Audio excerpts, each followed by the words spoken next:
ಬೆಂಗಳೂರು ನಗರದ ಸಮಾಜಮುಖಿ ಕಾರ್ಯಗಳಿಗೆ ಸಮರ್ಪಿತವಾಗಿರುವ ಜ್ಞಾನ ಬೆಳಕು ಚಾರಿಟಬಲ್ ಟ್ರಸ್ಟ್ನ ಲೋಗೋ ಲೋಕಾರ್ಪಣೆ ಕಾರ್ಯಕ್ರಮ ಅರ್ಥಪೂರ್ಣವಾಗಿ ನೆರವೇರಿತು. ಈ ವಿಶೇಷ ಕಾರ್ಯಕ್ರಮದ ಹೃದಯ ಸ್ಪರ್ಶಿ ಕ್ಷಣವೆಂದರೆ ಟ್ರಸ್ಟ್ನ ಲೋಗೋವನ್ನು ಯಾವುದೇ ಗಣ್ಯರ ಕೈಯಲ್ಲಿ ಅಲ್ಲದೆ ನಾಯಂಡನಹಳ್ಳಿಯ ಬಡ ಹಾಗೂ ಹಿಂದುಳಿದ ವರ್ಗದ ಮಕ್ಕಳ ಕೈಯಲ್ಲಿ ಲೋಕಾರ್ಪಣೆ ಮಾಡಿಸಿರುವುದು. ಶಿಕ್ಷಣವೇ ಬದುಕಿನ ಬೆಳಕು ಎಂಬ ಉದ್ದೇಶದೊಂದಿಗೆ ಸ್ಥಾಪಿತವಾಗಿರುವ ಜ್ಞಾನ ಬೆಳಕು ಚಾರಿಟಬಲ್ ಟ್ರಸ್ಟ್ ಬಡ, ಅನಾಥ ಹಾಗೂ ಹಿಂದುಳಿದ ವರ್ಗದ ವಿದ್ಯಾರ್ಥಿಗಳ ಶಿಕ್ಷಣ ಮತ್ತು ಕಲ್ಯಾಣಕ್ಕಾಗಿ ಹಲವು ಸೇವಾ ಕಾರ್ಯಕ್ರಮಗಳನ್ನು ಹಮ್ಮಿಕೊಳ್ಳುತ್ತಿದೆ. ರಕ್ತದಾನ ಶಿಬಿರ, ಆರೋಗ್ಯ ಶಿಬಿರ, ಪರಿಸರ ಸಂರಕ್ಷಣೆ, ಸಾಮಾಜಿಕ ಜಾಗೃತಿ, ಸರ್ಕಾರಿ ಶಾಲೆಗಳ ಅಭಿವೃದ್ಧಿ, ಮಹಿಳಾ ಹಾಗೂ ಯುವಕರ ಕೌಶಲ್ಯಾಭಿವೃದ್ಧಿ, ವಿದ್ಯಾರ್ಥಿ ವೇತನ, ಉಚಿತ ಶಿಕ್ಷಣ ಸಾಮಗ್ರಿಗಳ ವಿತರಣೆ ಸೇರಿದಂತೆ ಅನೇಕ ಸಮಾಜೋಪಯೋಗಿ ಕಾರ್ಯಕ್ರಮಗಳಲ್ಲಿ ಟ್ರಸ್ಟ್ ಸಕ್ರಿಯವಾಗಿ ತೊಡಗಿಸಿಕೊಂಡಿದೆ. ಗ್ರಾಮೀಣ ಮತ್ತು ನಗರದ ಪ್ರದೇಶದ ಆರ್ಥಿಕವಾಗಿ ಹಿಂದುಳಿದ ವಿದ್ಯಾರ್ಥಿಗಳಿಗೆ ಉಚಿತ ಶಿಕ್ಷಣ ಮಾರ್ಗದರ್ಶನ, ಡಿಜಿಟಲ್ ಲರ್ನಿಂಗ್, ಟ್ಯೂಷನ್ ಹಾಗೂ ಲರ್ನಿಂಗ್ ಸೆಂಟರ್ಗಳ ಮೂಲಕ ಶಿಕ್ಷಣವನ್ನು ಸುಲಭವಾಗಿ ತಲುಪಿಸುವ ಉದ್ದೇಶದೊಂದಿಗೆ ಟ್ರಸ್ಟ್ ಕಾರ್ಯನಿರ್ವಹಿಸುತ್ತಿದೆ.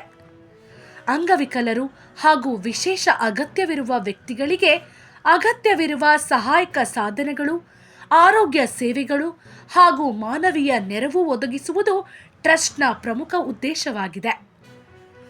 ಈ ಲೋಗೋ ಲೋಕಾರ್ಪಣೆ ಕಾರ್ಯಕ್ರಮದ ಮೂಲಕ ಮಕ್ಕಳ ಕೈಯಲ್ಲಿ ಭವಿಷ್ಯದ ಬೆಳಕು ಎಂಬ ಸಂದೇಶವನ್ನು ಸಮಾಜಕ್ಕೆ ನೀಡಿದ ಜ್ಞಾನ ಬೆಳಕು ಚಾರಿಟಬಲ್ ಟ್ರಸ್ಟ್ ಶಿಕ್ಷಣ ಮತ್ತು ಸೇವೆಯ ಮೂಲಕ ಸಮಾನತೆಯ ಸಮಾಜ ನಿರ್ಮಾಣದತ್ತ ಮತ್ತೊಂದು ಹೆಜ್ಜೆ ಇಟ್ಟಿದೆ.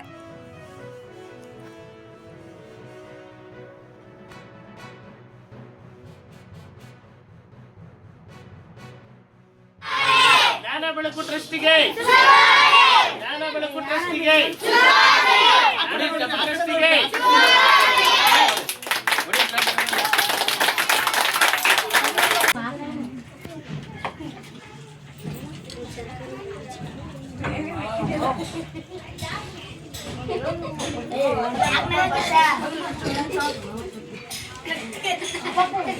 ಪುಟ್ಟಿ ಬಟ್ಟೆ ತುಂಬ ಅನ್ನ ತಿನ್ನಲ್ಲ.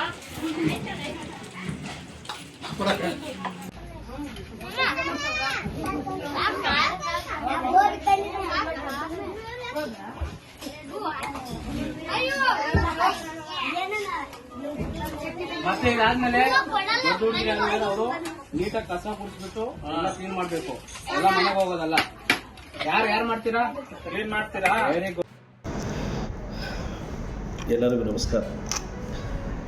ನನ್ನೆಲ್ಲ ಸ್ನೇಹಿತರಿಗೆ, ಬಂಧುಗಳಿಗೆ, ತಂದೆ ತಾಯಂದಿರಿಗೆ, ಸಮಸ್ತ ಕರುನಾಡ ನನ್ನೆಲ್ಲ ಗೌರವಾನ್ವಿತ ಜನತೆಗೆ ನನ್ನ ಭಕ್ತಿಪೂರ್ವಕ ಪ್ರಣಾಮಗಳು. ನಾನು ಪ್ರೊಫೆಸರ್ ಚಿಕ್ಕಲಿಂಗಯ್ಯ ಅಂತ ಹೇಳಿ ಜ್ಞಾನ ಬೆಳಕು ಚಾರಿಟಬಲ್ ಟ್ರಸ್ಟ್ನ ಸಂಸ್ಥಾಪಕ ಅಧ್ಯಕ್ಷರು. ಈ ಜ್ಞಾನ ಬೆಳಕು ಚಾರಿಟಬಲ್ ಟ್ರಸ್ಟ್ ಶಿಕ್ಷಣವೆಂಬ ಒಂದು ಜ್ಞಾನದಿಂದ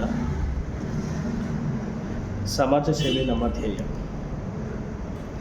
ಈ ಸಮಾಜದಲ್ಲಿ ಸ್ನೇಹಿತರೆ ಸುಮಾರು ವಿದ್ಯಾರ್ಥಿಗಳು, ಬಾಲಕ ಬಾಲಕಿಯರು, ಚಿಕ್ಕ ಪುಟಾಣಿ ಮಕ್ಕಳು ಶಾಲೆಗೆ ಹೋಗದೆ ಗಾರೆ ಕೆಲಸಗಳನ್ನು ಮಾಡ್ತಾ ಇದ್ದಾರೆ.